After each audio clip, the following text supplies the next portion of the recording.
Well, hey folks, it's your old pal, King Waspinator. Welcome back to Total Party Skills. Hit like and subscribe. I was going to do, I guess, a little bit of a follow-up video from the one I did yesterday about the cancellation of Aaron the Pedantic. Also, somewhat following up an older video I've done, we're talking about just the general idea of safety and consent rules in tabletop role-playing games. The part about Aaron the Pedantic is just a quick kind of follow-up, addendum. I'm not sure if correction is the right term. I did find out from him that it wasn't specifically his server that was trying to kick him off.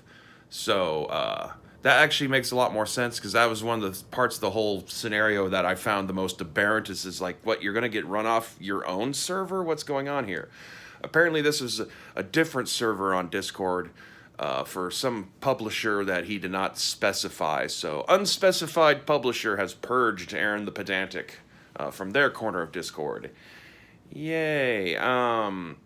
Like everything else I said in the video about, like Inquisition tendencies and group dynamics and how ridiculous it is to act like Aaron the Pedantic is someone who you need to be frightened of, and that it's there's no point in even trying to like have a rational discussion or negotiation with people who are starting off from such a ridiculous point of view, which I feel like underlines the actual real motives and intentions of making those sorts of grandstanding kind of declarations about your concern about the potential feelings of hypothetical people in the future. Kind of reasoning to bump somebody off just because of some guilt by association. Well, that's all I have to say. If you want to hear more on all that subject that you didn't hear me say yesterday, then you can go find that video. If you did watch that video, all I really wanted to just correct was the idea that no, he was not being trying to chased out of his own server by his own people. This was some other section of Discord. So there we go.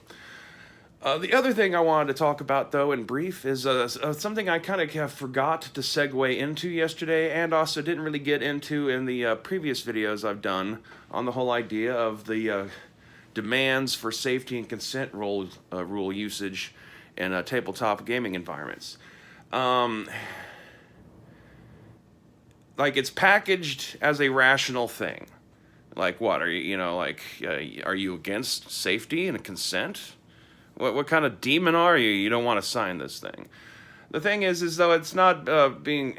Sure, there's some specific people who've been duped in, to supporting the use of the safety and consent rules, who believe in the rationale they've been told that this is so that people can all feel like they're in an informed, safe environment, so that they don't have to worry about any sort of unexpected emotional damage coming their way. Oh my God, not my emotions. But I have witnessed people online talking about how they wish to use the consent rules, and that's what the thing that originally got me to first put a video out talking about it in general was kind of like a hold on, wait a minute kind of thing, because of how I was witnessing people talk about how they intend to use the consent rules.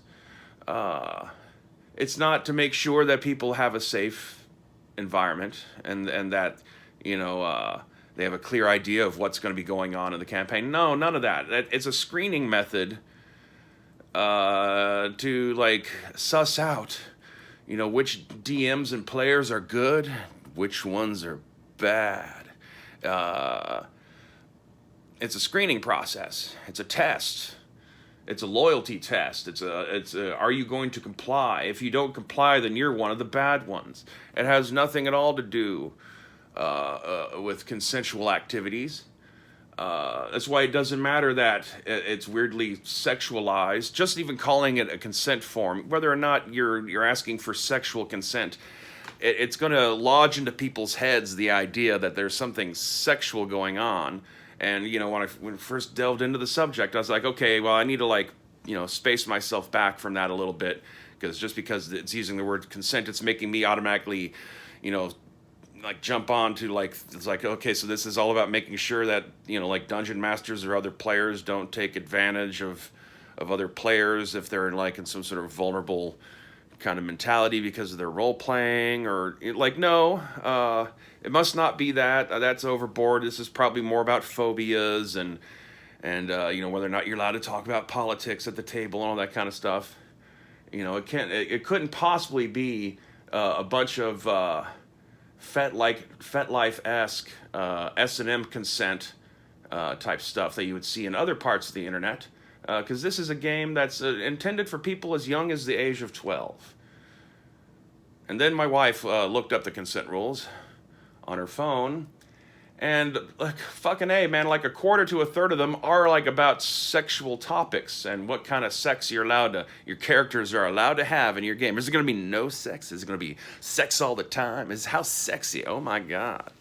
Are they allowed to like have like a 69? Are all the players in the group? What do you roll for a daisy chain? Kind of shit. Like, and it was, I guess that undermines that idea. I mean, the whole thing, like, ignoring the Trojan horse aspect of how it's being implemented, it's too sexualized. Consent forms are for sexual activities. That's not what we're doing here, guys. That's not what a tabletop role-playing game is. It's not that kind of role-playing. You're not rolling up a sexy nurse, to take on, my poor, sad cancer patient for some sort of, like, encounter in a stairwell in the middle of the night. Like, that's not what kind of role-playing game we're doing here. Or at least that's not the kind of role-playing game we're supposed to be doing here. That's a completely separate thing.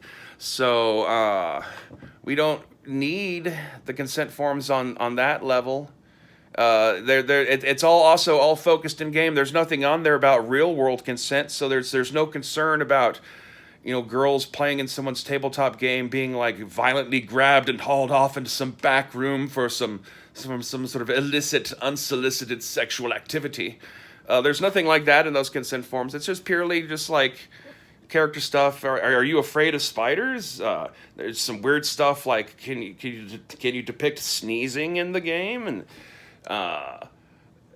like I said, though, like, on the surface, speaking purely in just a completely detached philosophical mode where you're ignoring the people who are talking about these things and their various political baggage that they bring with them and the whys, just from a purely philosophical point of view, the idea of having like some sort of, survey for your players as a DM, just kind of get an idea of like especially when you're just getting to know them, just to kind of see what they're cool with. Fine. I would think all of those need to be very personally tailored by the DM for their own use, because like just some questions just aren't even like shouldn't even be an issue. Like most of the sex stuff shouldn't even be in question. It really shouldn't be there at all. So whether or not you're consenting to it or against it should be just a non-factor anyway.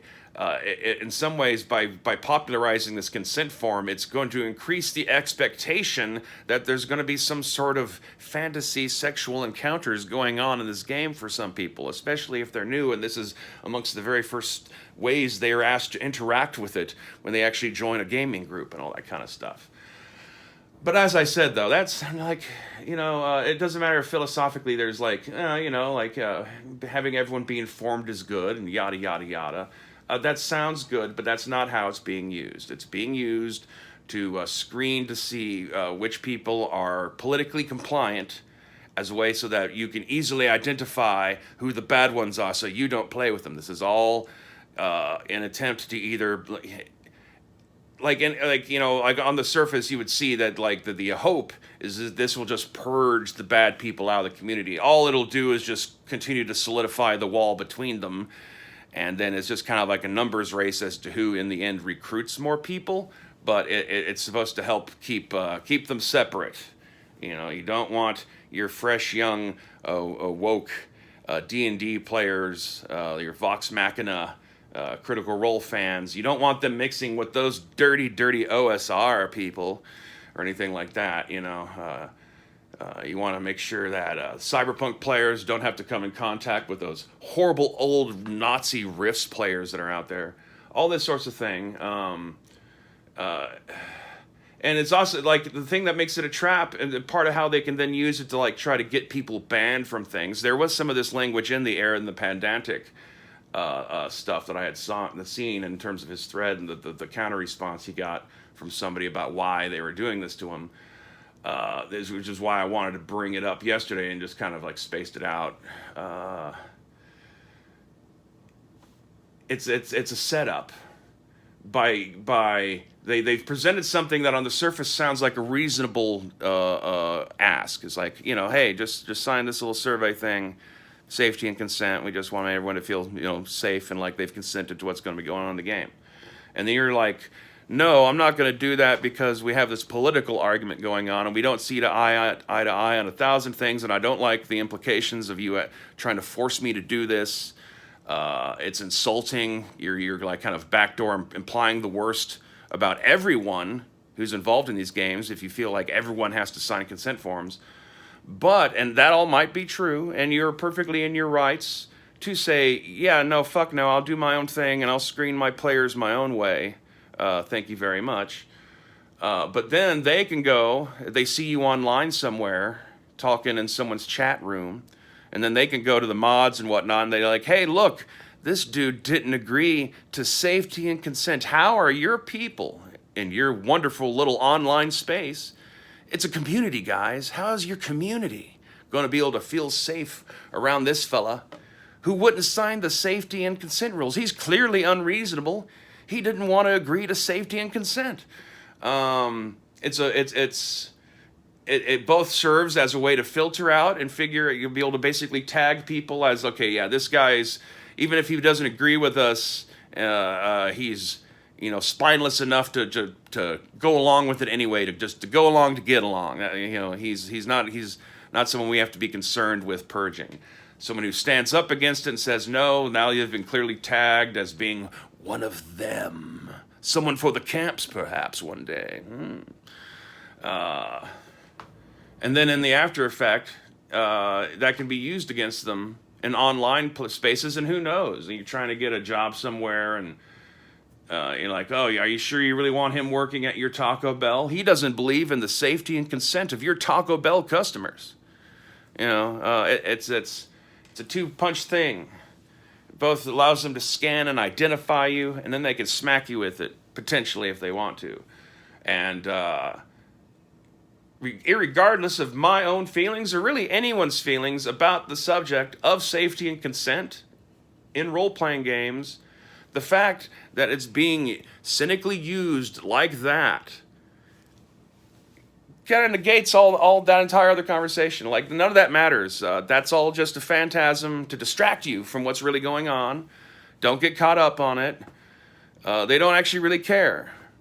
Otherwise, if they really cared about safety and consent, they would be taking it seriously and not trying to undermine it by talking openly online about how they want to use it to suss out the bad ones.